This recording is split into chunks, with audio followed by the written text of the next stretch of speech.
Assalamualaikum warahmatullahi wabarakatuh. Alhamdulillahi rabbil alamin alladzi amarna an nusliha ma'isyatana li nailis sa'adah wa naquma bil wajibat fi ibadatihi wa taqwa. Ashhadu an la ilaha illallah wahdahu la syarikalah wa ashhadu anna Muhammadan abduhu wa rasuluh. Allahumma salli wa sallim wa barik ala nabina Muhammad wa ala alihi wa ashabihi ajma'in. Rabbi shrah li sadri wa yassir li amri wa hlul 'uqdatam min lisani yafqahu qawli. Amma ba'du. Jamaah kuliah maghrib yang dirahmati Allah, bersyukur kita pada Allah sampai detik ini Allah memberikan kekuatan pada kita untuk tetap dalam ketaatan kepada Allah Subhanahu wa taala. Salawat dan salam semoga selalu tercurahkan kepada junjungan kita Nabi Muhammad sallallahu alaihi wasallam beserta keluarganya, para sahabat, dan yang mau siqah tetap mengikuti petunjuk dari Nabi Muhammad sallallahu alaihi wasallam. Bapak Ibu yang dirahmati Allah, semua kita ingin menjadi orang yang diridhoi oleh Allah Subhanahu wa taala. Semua kita ingin menjadi hamba Allah yang dicintai oleh Allah Subhanahu wa taala. Maka tentu yang harus kita lakukan adalah berusaha untuk melakukan perilaku-perilaku yang diridhoi oleh Allah dan dicintai oleh Allah Subhanahu wa taala. Salah satu hadis yang kemudian disebutkan oleh Rasulullah sallallahu alaihi wasallam bagaimana Allah mau mencintai hambanya itu adalah dia melakukan kewajiban-kewajiban yang sudah diperintahkan oleh Allah, dan tidak itu saja tetapi dia terus-menerus melakukan amal, dan amalan itu adalah amalan-amalan sunnah, sehingga dengan terus-menerus dia melakukan amalan-amalan sunnah itu lalu Allah menjadi cinta kepada hamba ini. Nah, itu disebutkan dalam hadis riwayat Bukhari. Itu Rasulullah sallallahu alaihi wasallam bersabda, "Innallaha qala wa man taqarraba ilayya 'abdi bi syai'in ahabba ilayya mimma aftaradtu alaihi wa ma yazalu 'abdi yataqarrabu ilayya bin nawafil hatta uhibbahu." Rasulullah SAW bersabda, sesungguhnya Allah Ta'ala berfirman, dan tidaklah hambaku mendekatkan dirinya kepadaku dengan sesuatu yang lebih aku cintai, melainkan dia melakukan apapun yang kemudian diwajibkan kepadanya. Lalu jika hambaku terus menerus melakukan pendekatan dirinya kepadaku dengan amalan-amalan sunnah, maka aku akan mencintainya. Hadis riwayat Bukhari. Nah, dari hadis ini disebutkan bahwa Allah Subhanahu wa taala akan mencintai hambanya manakala hamba itu tidak hanya melakukan kewajiban-kewajiban yang dibebankan kepada dia, tetapi juga dia senang untuk melakukan amalan-amalan sunnah, sehingga dengan demikian lalu Allah kemudian sangat cinta dan suka dengan apa yang dilakukan oleh hambanya ini. Di antara sekian banyak amal yang bisa kita lakukan, dan itu amalan sunnah, adalah apa yang menjadi wasiat atau pesan dari Rasulullah SAW kepada Abu Hurairah radhiyallahu an. Rasulullah berpesan kepada Abu Hurairah, "Ausani khalili sallallahu alaihi wasallam bisalasin siam salas ayyam min kulli syahrin wa raq'atad duha wa an utira qabla an anam." Abu Hurairah mengatakan begini, sesungguhnya kekasihku Muhammad sallallahu alaihi wasallam mewasiatkan kepadaku 3 hal.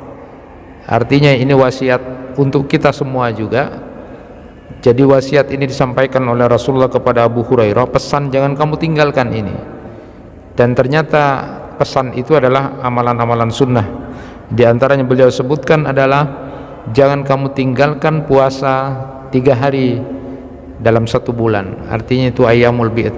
Itu pesan dari Rasulullah kepada Abu Hurairah. Jadi puasa ayyamul bid, jadi puasa putih atau puasa pertengahan itu. Lalu pesan kedua beliau sampaikan kepada Abu Hurairah, wa raka'atad duha, dan 2 rakaat salat duha. Dan kemudian pesan yang ketiga, wa an utira qabla an anam, salat witir sebelum tidur. Jadi ini juga ada ulama yang menyatakan kira-kira kalau diprediksi tidak bisa bangun malam, salat witir dulu lah ya. Kalau nanti kira-kira ini saya baru adzan baru bangun ini karena kelelahan dan sebagainya. Tetapi ini pesan Rasulullah kepada Abu Hurairah yang juga hakikatnya untuk kita. Nah, pada kesempatan yang berbahagia ini saya ingin memperdalam tentang doa, tentang zikir salat duha, atau kemudian dikenal dengan salat awwabin itu. Jamaah yang dirahmati Allah, salah satu pesan Rasulullah kepada Abu Hurairah adalah jangan meninggalkan 2 rakaat salat duha. Nah, kira-kira berapa orang sudah melaksanakan salat duha itu, dan pertanyaannya apa yang dibaca setelah salat duha, zikiran apa atau bacaan apa yang dibaca oleh orang yang sudah melaksanakan salat duha. Nah, nanti akan kita perdalam itu. Memang tidak ada doa khusus salat duha itu ya, yang secara khusus kemudian disampaikan oleh para ulama, itu tidak ada. Di dalam kitab-kitab fikih ketika menerangkan tentang salat duha itu tidak mencantumkan doa, tidak mencantumkan zikiran yang khusus setelah melaksanakan salat. Jadi boleh berdoa apapun, yang penting itu adalah doa yang baik. Ada doa yang cukup populer, tapi doa ini bukan dari Nabi Sallallahu Alaihi Wasallam. Doa ini dicantumkan oleh Asy-Syarwani dalam Syarah Al-Minhajnya, lalu kemudian disebutkan oleh Ad-Dimyati dalam kitab I'anatut Talibin, dan ini kitab yang cukup populer juga ya, dan beberapa ulama juga menulis doa ini. Tetapi doa ini bukan berasal dari Nabi, tetapi boleh untuk dibaca karena memang tidak ada ketentuan khusus tentang doa setelah duha itu. Nah, doa yang sudah populer yang sering kita dengar itu adalah Allahumma innad duha'a duha'uka wal baha'a baha'uka wal jamala jamaluka wal quwwata quwwatuka wal qudrata qudratuka wal ismata ismatuka. Allahumma in kana rizqi fis samai fa anzilhu wa in kana fil ardi fa akhrijhu wa in kana mu'siran fayasirhu wa in kana haraman fatahhirhu wa in kana ba'idan faqarrihhu bihaqqi duhaika wa bahaika wa jamalika wa quwwatika wa qudratika atini ma ataitu ibadakas salihin. Nah, ini doa ini cukup populer di masyarakat dan memang disebutkan di beberapa kitab klasik itu, tetapi ini bukan berasal dari Nabi Sallallahu Alaihi Wasallam, tetapi sah-sah saja dan boleh-boleh saja untuk dibaca. Walaupun memang ada yang masih memperhatikan kalimat wa in kana haraman fatahhirhu. Ada yang kemudian seolah-olah jika haram sucikan. Nah, itu kan penafsirannya macam-macam. Ya, kira-kira kalau saya dapat harta yang haram ini kira-kira campur seolah-olah melegalkan gitu kan. Tapi ada yang dimaksud itu mungkin ada ketidaksengajaan dari harta yang kita pakai itu lalu kemudian tercampur dengan yang haram, maka kemudian sucikan ya. Nah, inilah yang kemudian masih diperhatikan doanya. Tetapi sekali lagi memang di dalam kitab-kitab yang ada itu tidak ada secara khusus doa setelah duha ini. Namun demikian ada satu riwayat, dan ini yang saya pakai. zikir atau doa yang kita baca setelah sholat duha. Apa? Itu riwayat dari Aisyah radhiyallahu anha, Rasulullah sallallahu alaihi wasallam selesai sholat duha mengucapkan, Allahumma ufirli wa tub alayya innaka antat tawwabur rahim. Rasulullah mengucapkan ini 100 kali setelah sholat duha. Jadi membaca Allahumma ufirli wa tub alayya innaka antat tawwabur rahim, Allahumma ufirli wa tub alayya innaka antat tawwabur rahim, Allahumma ufirli wa tub alayya innaka antat tawwabur rahim, itu 100 kali. Dan inilah yang kemudian mungkin salah satu hadis yang ada bacaan doa atau zikir setelah sholat duha. Menjadi menarik untuk kita bahas tentang doa ini, karena doa ini berkaitan dengan permohonan kepada Allah agar kita diampuni dosa-dosanya oleh Allah, dan lalu kemudian bertobat dan menyatakan bahwa Allah adalah Maha penerima taubat dan Maha sayang.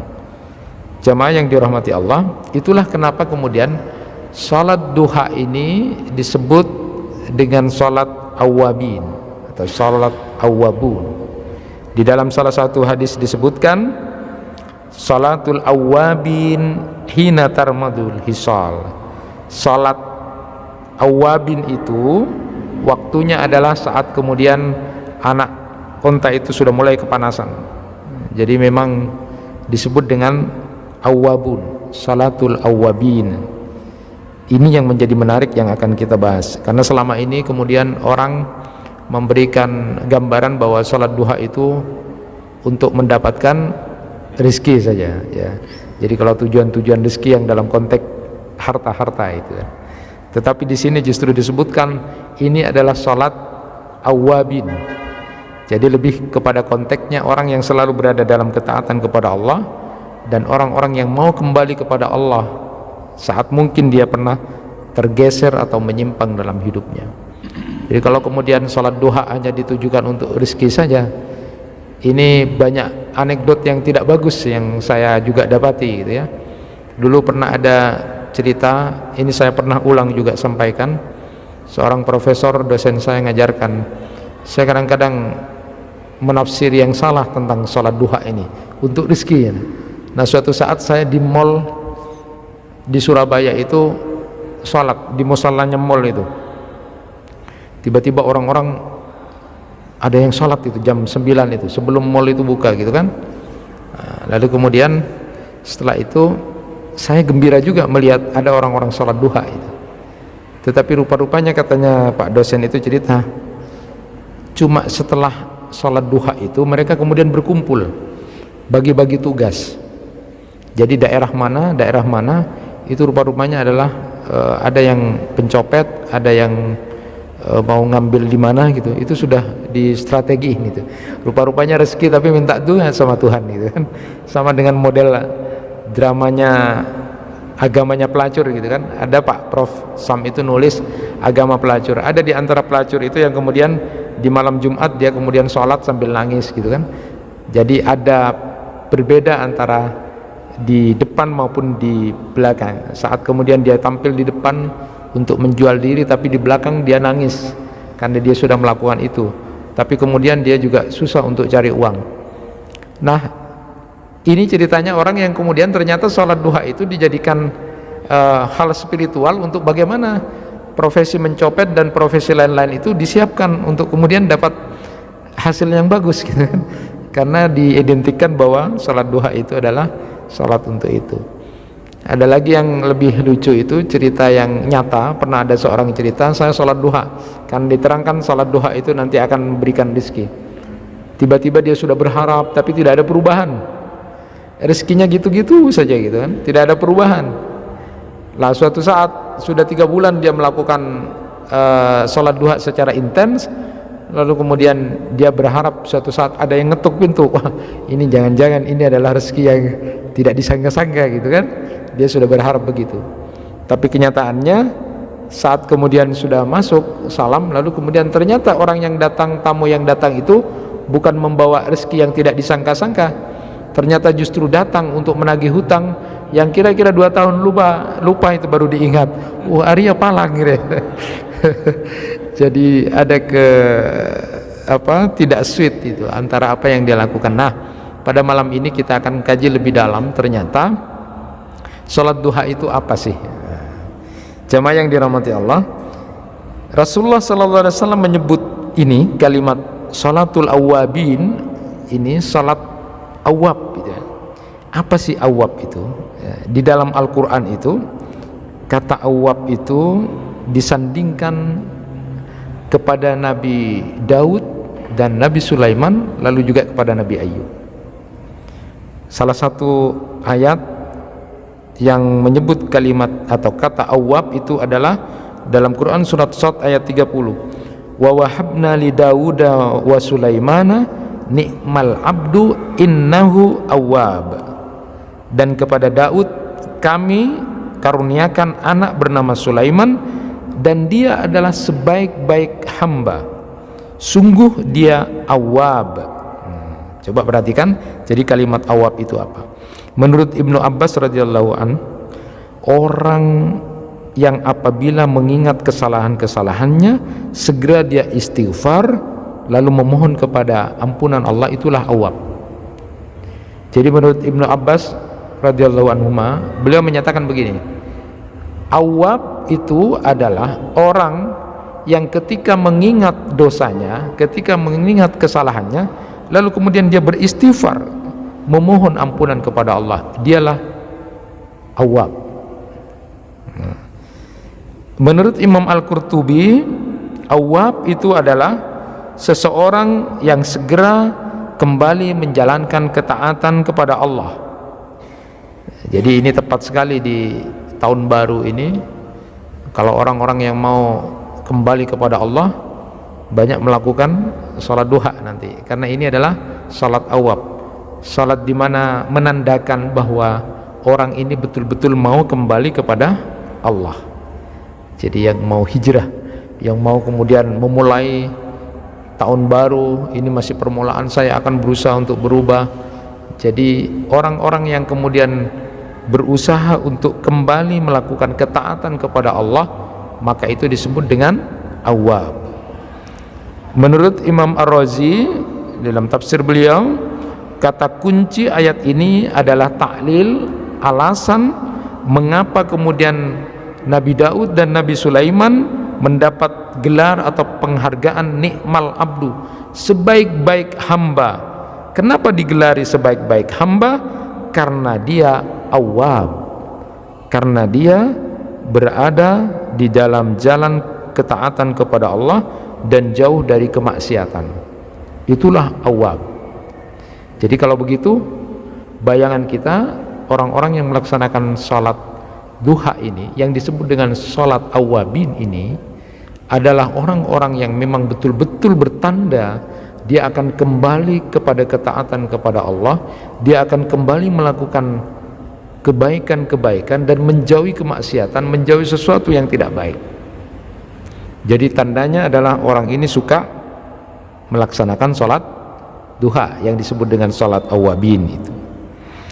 Nah, bahkan menurut Imam At-Tabari itu, orang awwab itu juga adalah seorang hafidh, orang yang mampu menjaga dirinya, memelihara segala bentuk ketaatan kepada Allah. Itulah awwab. Jadi bayangan kita sudah berubah sekarang. Yang semula mindsetnya duha ini begini-begini, sekarang adalah disebutkan bahwa Rasulullah menyebut sholat duha itu dengan kalimat kata awwab, berarti adalah orang yang selalu ingin berada di dalam ketaatan kepada Allah, orang yang akan berada di dalam kondisi di mana dia sudah menjauhi maksiat, pelanggaran dan kedurhakaan kepada Allah. Tandanya, cirinya adalah dia suka melakukan sholat duha itu. Jamaah yang dirahmati Allah, menjadi menarik apa yang disampaikan oleh beberapa ulama. Kalau kita perhatikan misalnya, kalau doa atau zikiran yang dibaca oleh Rasulullah SAW salah satu riwayat tadi yang saya sampaikan adalah berdoa ternyata setelah selesai sholat duha itu apa doanya? Allahumma firli wa tub alayya innaka antat tawwabur rahim. Itu berkaitan dengan masalah permohonan ampunan kepada Allah Subhanahu wa taala. Yang kalau kita kaitkan dengan beberapa hadis yang lain itu, bahwa memang Rasulullah sallallahu alaihi wasallam punya kebiasaan beliau itu membaca istighfar dalam sehari minimal 100 kali. Rasulullah sallallahu alaihi wasallam bersabda, innahu la yughan ala qalbi wa inni la astaghfirullah fil yaumi mi'ata marrah. Sesungguhnya ada satu perasaan di dalam hatiku, kata Rasulullah, yang kadang-kadang perasaan itu muncul, ada sedih, ada kegelisahan. Lalu kemudian aku beristighfar kepada Allah sehari 100 kali ya. Jadi Rasulullah itu beristighfar 100 kali. Dan tadi disebutkan dalam riwayat setelah sholat duha itu yang dibaca adalah Allahumma firli wa tub alayya innaka antat tawwabur rahim, itu 100 kali. Ada relevansinya dengan itu, bahwa sholat duha itu lebih kepada makna bahwa dia akan kembali kepada Allah, dia akan menjadi orang yang awab. Kalau dia sudah menjadi orang yang awab, maka dia akan menjadi ni'mal abdi, sebaik-baik hamba. Dan ketika sudah diberi gelar sebaik-baik hamba, berarti Allah akan ridho dan cinta kepada hamba ini. Jadi bayangannya sholat duha itu begitu. Pertama, karena doa yang dibaca itu adalah doa yang isinya, kontennya adalah permohonan ampun kepada Allah Subhanahu wa taala. Nah, ada yang menarik, pengulangan 100 kali itu apa? Ada seorang peneliti namanya Herbert Benson itu, dia meneliti setiap apapun yang diucapkan berulang-ulang itu sesungguhnya adalah diinginkan agar terinternalisasi di dalam dirinya itu, sehingga kemudian memunculkan sesuatu perubahan pada dirinya. Termasuk diantaranya adalah ketika dia kemudian mengulang bacaan-bacaan tertentu, bisa sholawat, bisa tahlil, bisa kemudian dengan mengucap yang 100 kali ini, tujuannya adalah agar kemudian terinternalisasi di dalam dirinya, sehingga kemudian ada ketenangan yang muncul di dalam hatinya. Dan Herbert Benson ini menyatakan orang yang kemudian biasa mengulangi sesuatu dan itu adalah kalimat-kalimat baik, itu akan memberikan tekanan darah yang baik dan kemudian jantungnya menjadi teratur karena ada ketenangan. Jadi kalau dalam bahasa Al-Quran itu disebut ala bidzikrillahi tatmainnul qulub. Jadi kita disuruh untuk berzikir, karena dengan zikir itu kemudian memunculkan ketenangan. Kelaziman membaca istighfar itu bukan hanya sekedar memohon ampunan kepada Allah Subhanahu wa taala, tetapi ternyata juga kelaziman membaca Al-Quran itu, membaca istighfar ini akan punya pengaruh kepada efek-efek yang lain. Salah satu diantaranya disebutkan, kalau dia punya masalah, maka Allah akan berikan jalan keluar. Kalau dia berada dalam kecemasan, tidak menentu nasibnya di masa yang akan datang, maka lalu kemudian nanti akan diganti dengan kesenangan-kesenangan, diganti dengan kegembiraan-kegembiraan, dan bahkan Allah akan memberikan rezeki yang tidak disangka-sangka manakala kemudian dia mengulang-ulang membaca istighfar kepada Allah Subhanahu wa taala. Jadi akhirnya nyambung juga itu rezeki yang tadi kemudian ingin didapat, yang berupa rezeki harta juga, dengan memperbanyak istighfar, itu bagian dari kemudian efek dari setelah kita sholat duha itu. Tetapi utamanya adalah menjadi awab itu. Di dalam hadis Rasulullah SAW disebutkan, man lazimal istighfar ja'alallahu lahu min kulli dhikin makhraja wa min kulli hammin faraja wa razaqahu min haitsu la yahtasib. Siapa yang melazimkan, membiasakan dirinya beristighfar, paling tidak tadi sudah disebutkan oleh Rasulullah SAW 100 kali itu, dia melazimkan kalimat istighfar itu, maka kalau dia punya kesempitan, dia punya masalah, maka nanti Allah akan berikan jalan keluar. Ingat, jadi mukmin, jadi muslim itu bukan tidak punya masalah. Jadi kalau jadi orang baik, alim, tidak akan punya masalah, salah.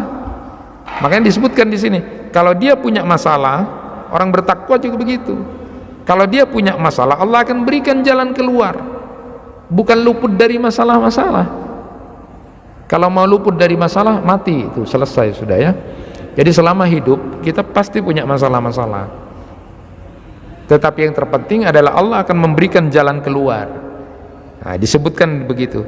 Dan kalau dia punya ham, dia punya kecemasan-kecemasan, maka nanti kalau dia lazim membaca istighfar itu, membiasakan membaca istighfar, nanti Allah akan berikan ganti kecemasan itu menjadi sesuatu yang menggembirakan, sesuatu yang menyenangkan di akhirnya, dan dia akan diberi rezeki dari jalan yang tidak disangka-sangka.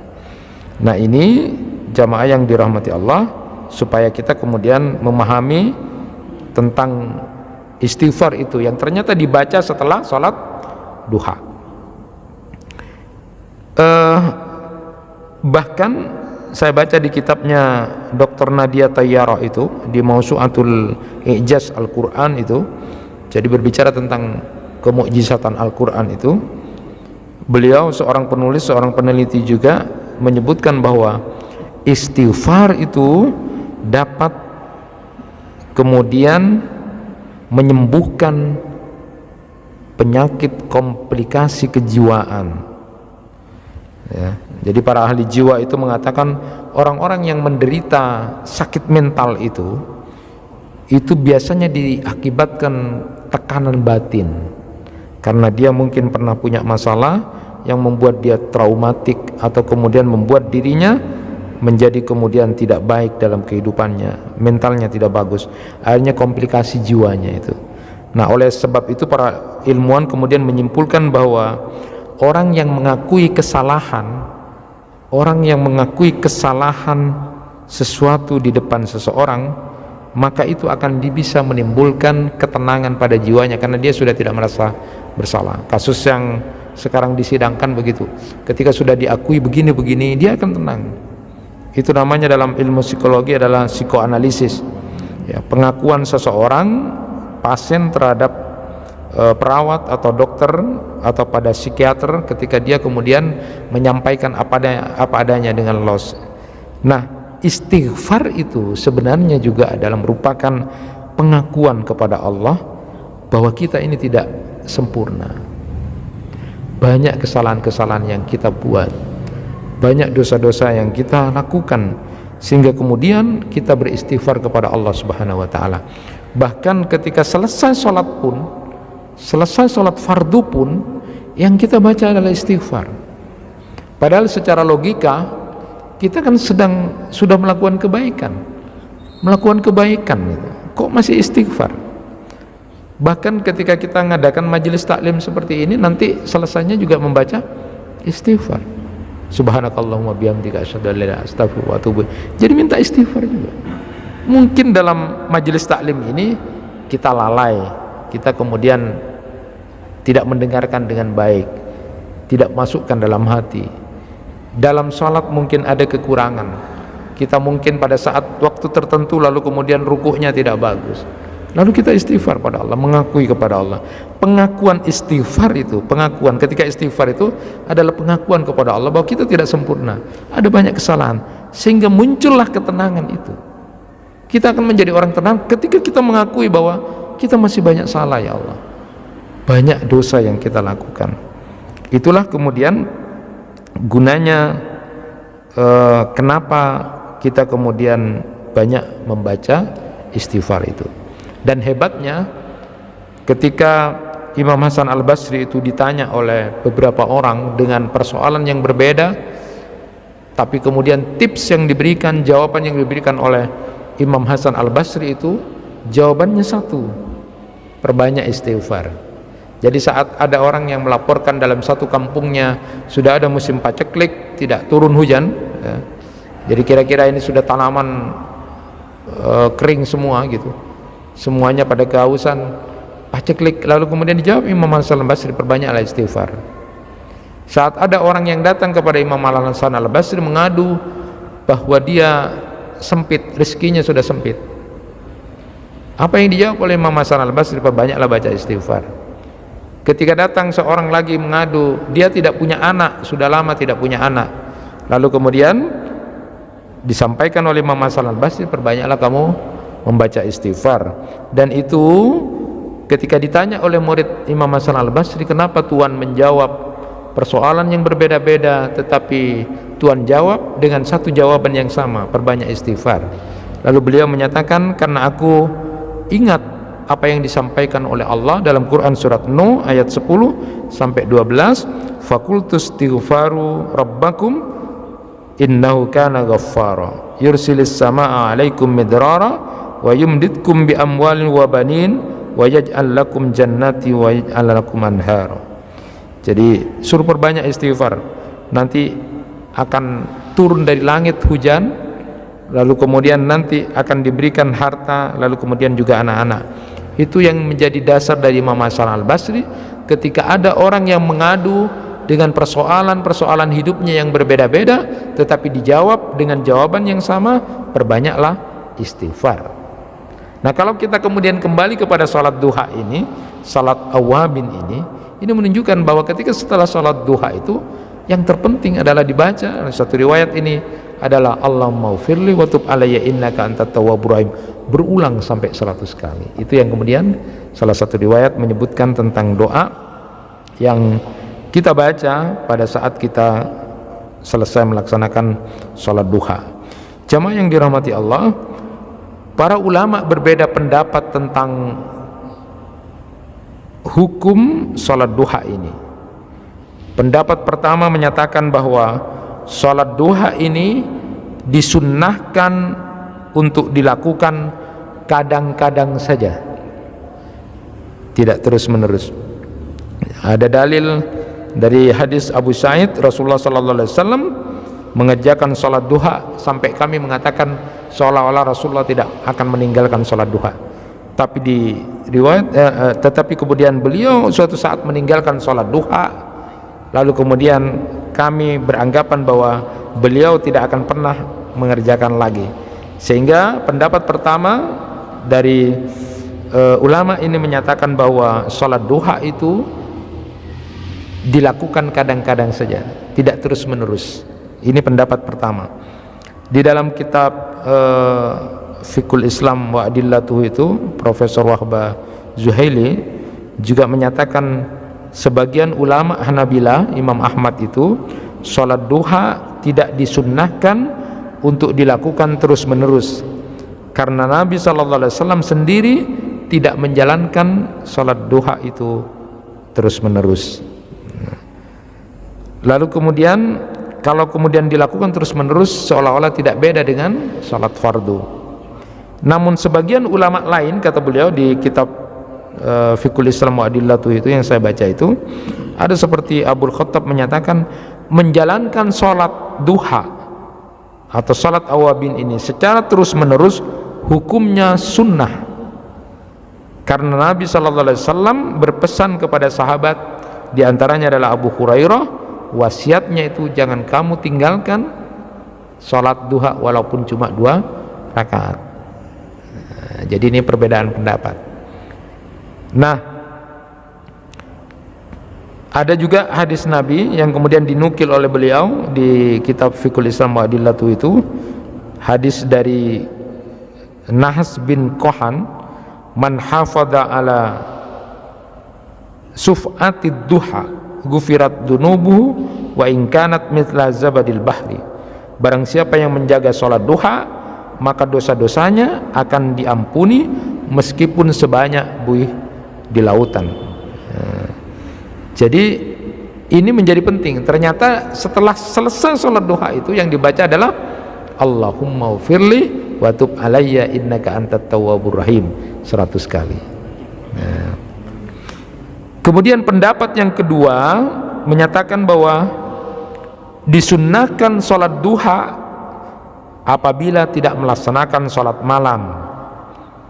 Namun bila telah melakukan sholat malam, maka tidak lagi melaksanakan sholat duha. Itu pendapat dari Syekh Ibnu Taimiyah dalam Majmu'ul Fatawanya.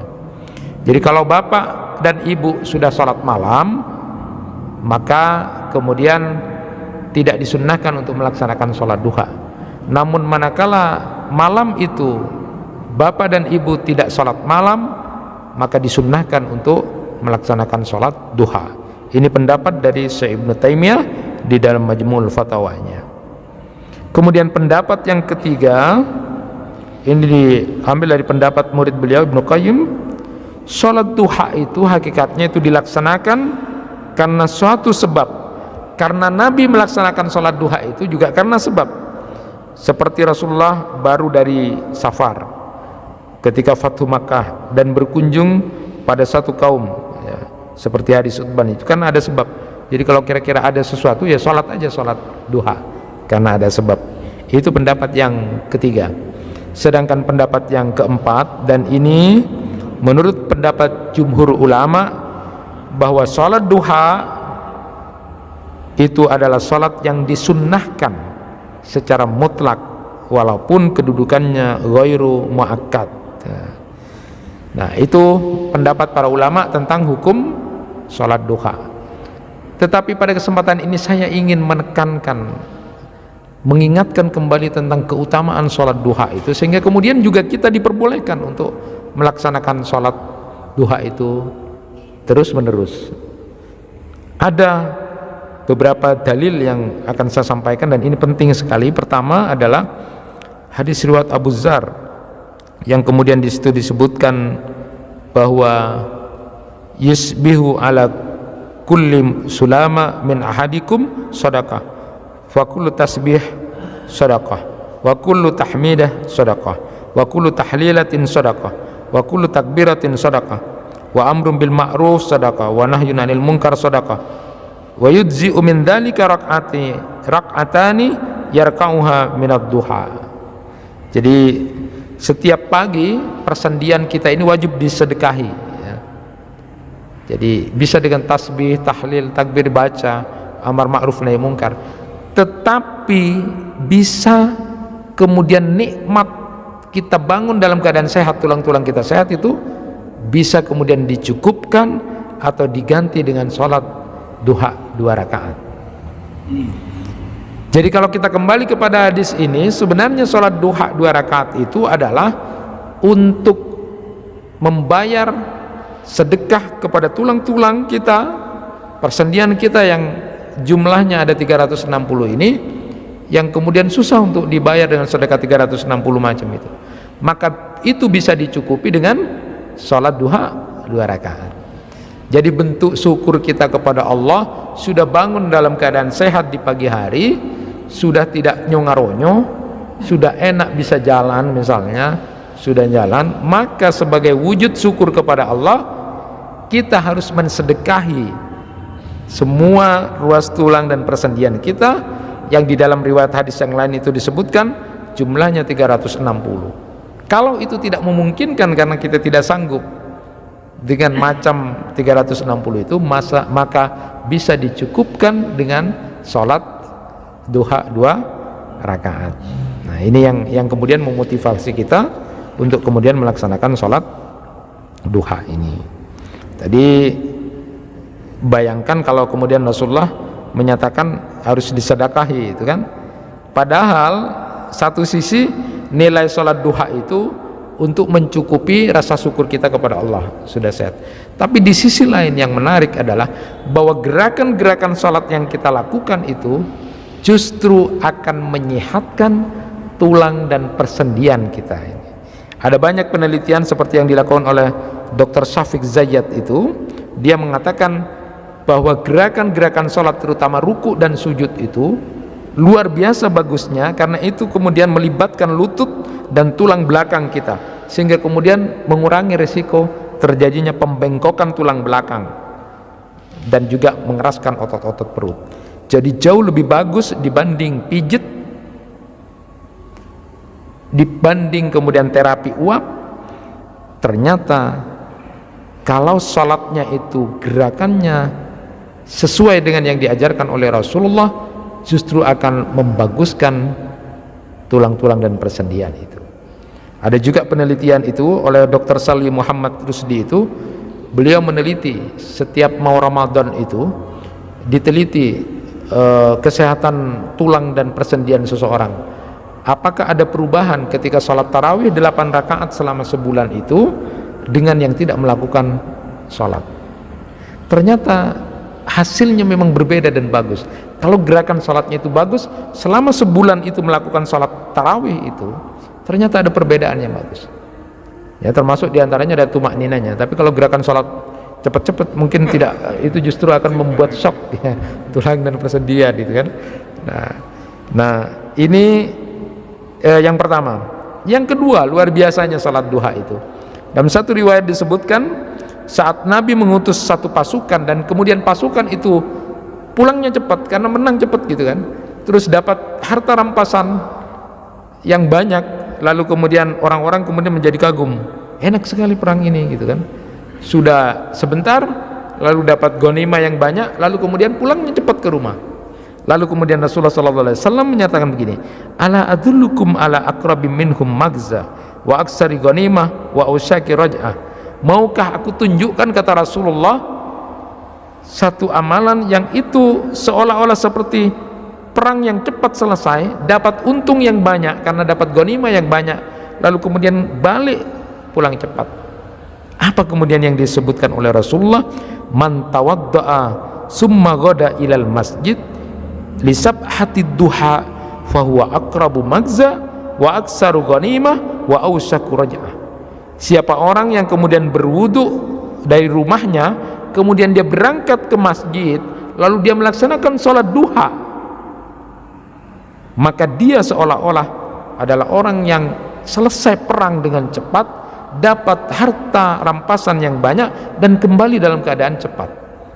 Nah, siapa kemudian kalau sudah diberikan gambaran ini yang tidak mau sholat duha, ya, dapat luar biasa ini ya. Nah, jemaah yang dirahmati Allah, tentu kalau begitu pertimbangannya sekarang, kalau begitu kapan nanti sholat duha dan berapa jumlahnya. Jadi kalau menurut hadis ini, kalau kita ingin seolah-olah kita selesai dari peperangan, lalu cepat sekali peperangan itu, tidak butuh waktu yang lama, dapat ghanimah harta rampasan yang banyak, lalu kemudian pulang dengan cepat, maka lakukanlah kamu wudu dari rumah kamu, lalu kamu pergi ke masjid, lakukan sholat duha, maka itu pahalanya seperti itu. Nah, siapa sekarang yang tidak mau melakukan sholat duha? Nanti akan juga saya sampaikan kapan waktu yang terbaik itu. Nah, kemudian yang ketiga, ini juga yang baru saya tahu juga, riwayat Anas bin Malik ini, bahwa Nabi SAW pernah dalam satu perjalanan beliau sholat duha 8 rakaat. Ternyata Nabi Muhammad berdoa kepada Allah 3 permintaan, dan ini yang kemudian sering kita dengar tapi tidak kita dengar bahwa ternyata doanya Rasulullah, permintaan kepada Allah yang 3 ini, 2 dikabulkan Allah, 1 tidak dikabulkan, ternyata dilakukan oleh Rasulullah saat setelah selesai melaksanakan sholat duha dalam sebuah perjalanan. Itulah hebatnya sholat duha, bahwa sholat duha itu dipakai untuk berdoa kepada sesuatu yang penting. Rasulullah bercerita, saya langsung artikan saja karena waktunya, aku mengerjakan sholat dengan perasaan penuh harap dan cemas, kata Rasulullah. Aku meminta kepada Tuhanku Azza wa Jalla 3 hal. Dia mengabulkan 2 hal, yaitu aku meminta kepada Allah agar tidak menguji umatku dengan tahun-tahun paceklik, dia mengabulkan itu. Aku juga berdoa kepada Allah agar kemudian umatku, orang muslim itu, tidak dikalahkan oleh musuh, lalu Allah mengabulkan itu. Dan saat aku memohon agar umatku tidak terpecah-pecah, tidak berkelompok-kelompok, dia tidak mengabulkannya. Jadi ini yang terjadi ya, hadis riwayat Ibnu Khuzaimah, walaupun nanti bisa untuk disampaikan, tetapi yang terpenting adalah ternyata Rasulullah berdoa sesuatu yang sangat penting itu justru dilakukan pada saat melaksanakan sholat duha, dan itu pada saat di perjalanan atau safar. Luar biasanya itu. Nah, jumlah rakaat minimal yang kita bisa lakukan adalah 2 rakaat tadi, 4 rakaat, 8 rakaat. Ada yang terbanyak menyatakan 8 rakaat, tapi ada yang menyatakan 12 rakaat, ada juga yang menyatakan tidak ada batasan, silakan. Tetapi umumnya paling tidak yang kita lakukan adalah paling tidak 4 rakaat. Kenapa 4 rakaat? 2 itu untuk rasa syukur kita kepada Allah, sudah diberikan nikmat, kita bisa bangun dalam keadaan sehat. 2 rakaatnya lagi adalah untuk menjamin kita hari itu, karena siapa yang kemudian sholat duha, Allah akan jamin hidup itu rezekinya. Jadi paling tidak 4 rakaat dengan 2 kali salam, artinya tiap 2 rakaat berhenti. Nah, kapan mulainya sholat duha itu memang secara umum disebutkan adalah pada saat sudah matahari itu meninggi, tetapi yang lebih utama adalah pada saat di akhir waktu siangnya. Jadi kalau bolehnya itu sholat duha mulai jam 6 atau setengah 7 atau jam 7, nanti paling berakhir kira-kira setengah jam atau 1 jam untuk ihtiyatnya sebelum duhur. Jadi kalau memang misalnya duhurnya itu kira-kira jam 11:30, maka paling tidak setengah 11 sudah diakhiri untuk ihtiyat, kehati-hatian. Tetapi yang utama itu adalah justru pada saat di akhir waktu sholat duha, artinya sudah panas-panasnya tapi belum duhur, masih 1 jam sebelum duhur. Nah, bayangkan kalau kemudian berangkat dari rumah kira-kira jam setengah 11, lalu kemudian kita lakukan sholat duha, dan itu termasuk orang-orang yang awam lalu berdoa kepada Allah dengan mengulang-ulang itu tadi, sungguh luar biasa. Di riwayat lain disebutkan fa innas salata mashhudatun mahduratun, itu rawahu Muslim. Orang yang melaksanakan sholat duha ini nanti akan disaksikan oleh para malaikat. Inilah luar biasanya jamaah yang dirahmati Allah. Maka sekali lagi bersyukurlah Allah memberikan kesempatan kepada kita untuk bisa berdekat-dekatan dengan Allah. Maka amalan sunnah salah satunya yang perlu untuk kita lakukan sebagai bukti bahwa kita akan kembali kepada Allah, kita akan berdekat-dekatan dengan Allah, kita akan berada dalam ketaatan kepada Allah, ditandai dengan melaksanakan sholat duha. Karena di dalam sholat duha itu ada permohonan ampunan kepada Allah yang sangat luar biasa, dimana kemudian kalau kita mengingat betapa sangat mudahnya Allah memberikan kesempatan kepada umatnya Nabi Muhammad, karena kemuliaan Nabi Muhammad kita sebagai umatnya dapat kehormatan dan kemuliaan juga dari Allah Subhanahu wa taala. Di antaranya adalah saat kita melakukan dosa dan kesalahan, Allah masih mau mengampuni dosa-dosa kita, termasuk diantaranya adalah sholat duha. Bayangkan umatnya Nabi Musa, Bani Israel itu dulu saat kemudian mereka menyembah patung sapi, apa cara bertobatnya? Cara bertobatnya harus bunuh diri setelah itu, atau dibunuh. Maka disebutkan di dalam Al-Quran surat Al-Baqarah 54, fatubu ila bari'ikum faktulu anfusakum, maka bertaubatlah kamu kepada penciptamu dan bunuhlah dirimu. Jadi kalau Bani Israel dulu, umatnya Nabi Musa itu Pak, kalau berdosa itu setelah itu suruh bunuh pada orang yang tidak berdosa. Jadi bunuh itu karena dia sudah bersalah. Itu cara bertobatnya Pak. Umatnya Nabi Muhammad enggak gitu, enggak gitu. Untung kita jadi umatnya Nabi Muhammad itu karena kemuliaan dari Nabi Muhammad sallallahu alaihi wasallam. Wa may ya'mal su'an aw yadlim nafsahu summa yastaghfirillah yajidillah ghafurur rahimah. Jika kamu melakukan kesalahan atau kemudian kamu zalim pada dirimu lalu kemudian beristighfar, maka kamu akan dapati Tuhanmu itu adalah Maha Pengampun dan Maha Pengasih. Luar biasa Pak. Jadi dengan mengucapkan kalimat istighfar itu Allah akan mengampuni.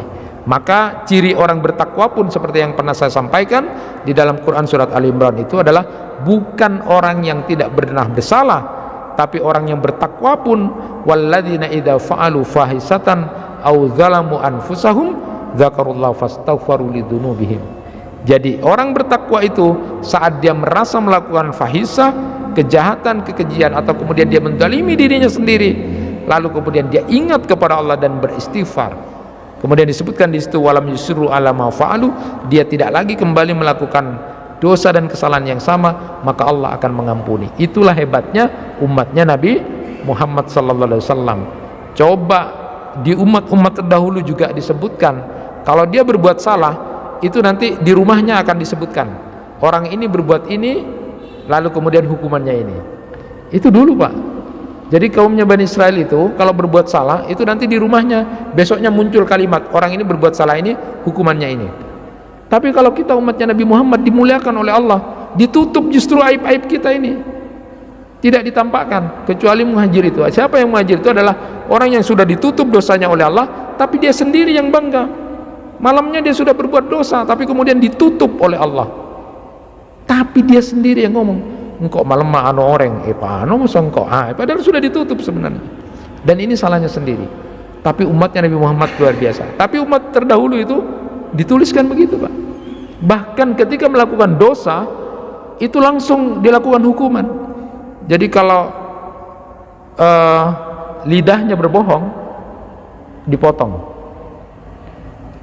Berzina, kemaluannya dipotong. Ya, bisa dibayangkan itu. Melirik bukan mahramnya dengan syahwat, dicungkil matanya itu. Apa kalau gitu semuanya? Kalau umatnya Nabi Muhammad pakai model beban hukuman seperti yang umat-umat terdahulu, nggak ada yang ganteng di sini, nggak ada yang cantik, udah nggak karu-karuan. Untungnya kita dimuliakan oleh Nabi Muhammad sallallahu alaihi wasallam, Allah Subhanahu wa taala, melalui kemuliaan dan kehormatan pada Nabi Muhammad, dan kita umatnya merasakan itu. Salah satu diantaranya adalah perbanyaklah istighfar kepada Allah, bukan saja kemudian memohon ampunan kepada Allah, tetapi juga efek yang luar biasa dari banyak istighfar itu adalah Allah akan berikan jalan keluar, Allah akan berikan jalan terhadap kecemasan kita diganti dengan kesenangan yang endingnya yang bagus, lalu kemudian akan diberikan rezeki yang tidak disangka-sangka. Itulah momentum tentang sholat duha yang disebut dengan sholat awabin. Mudah-mudahan kita mulai tahun baru ini dan seterusnya tetap berada dalam kondisi awab, sehingga kita kemudian dicintai oleh Allah dan disebut sebagai nikmal abdu, sebaik-baik hamba. Itu yang bisa disampaikan, mudah-mudahan bermanfaat. Kurang lebihnya mohon maaf. Subhanakallahumma wa bihamdika asyhadu an la ilaha illa anta astaghfiruka wa atubu ilaik.